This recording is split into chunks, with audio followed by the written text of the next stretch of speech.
రాష్ట్ర వ్యాప్తంగా పెండింగ్ లో ఉన్న ఫీజు రియంబర్స్మెంట్ స్కాలర్షిప్స్ ని సత్వరమే చెల్లించాలని ఎన్ఎస్యుఐ గుంటూరు జిల్లా అధ్యక్షులు కరీం డిమాండ్ చేశారు.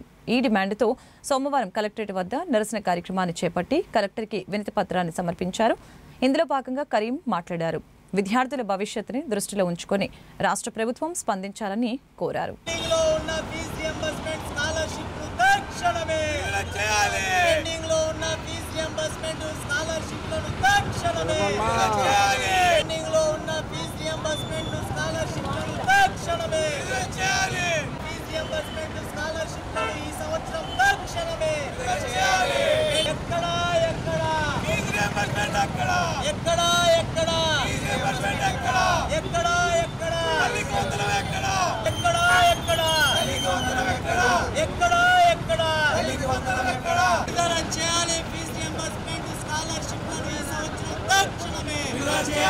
తెలుగుదేశం పార్టీ ప్రతిపక్షంలో ఉన్నప్పుడు ప్రతి నియోజకవర్గంలో వాడ వీధి వీధి తిరుగుతూ నారా లోకేష్ గారు ఏ విధంగా అయితే యువగళం అనేటటువంటి ఒక కార్యక్రమం తీసుకొని వచ్చి ఏదైతే గత ప్రభుత్వం విద్యార్థులను యువతను మోసం చేసింది, మేము అధికారంలోకి వస్తే మేమేవైతే స్కాలర్షిప్లు ఫీజు రియంబర్స్మెంట్ అదేవిధంగా జీవో నంబర్ 77ని కూడా తక్షణమే రద్దు చేస్తామని చెప్పేసి గతంలో టీడీపీ పార్టీ ప్రతిపక్షంలో ఉన్నప్పుడు చెప్పినటువంటి మాటలు ఇప్పుడు కూటమి ప్రభుత్వం అధికారంలోకి వచ్చి 100 రోజులు పైబడినప్పటికి కూడా రాష్ట్ర వ్యాప్తంగా కూడా ఫ్లెక్సులు కట్టుకుంటూ ఇంటింటికి పాంప్లెట్లు స్టిక్కర్లు పంచుకుంటూ హోర్డింగ్స్ వేసుకుంటూ పెద్ద ఎత్తున పండుగలు చేసుకుంటున్నారే తప్ప ఏదైతే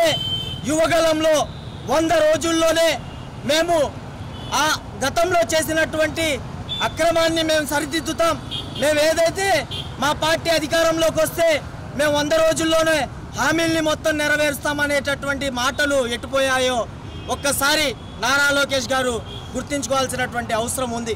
ఈరోజు నిజంగా అనేకమైనటువంటి విద్యార్థులు ఆవేదనలు వాళ్ళ బాధలు పడుతున్నటువంటి పరిస్థితి.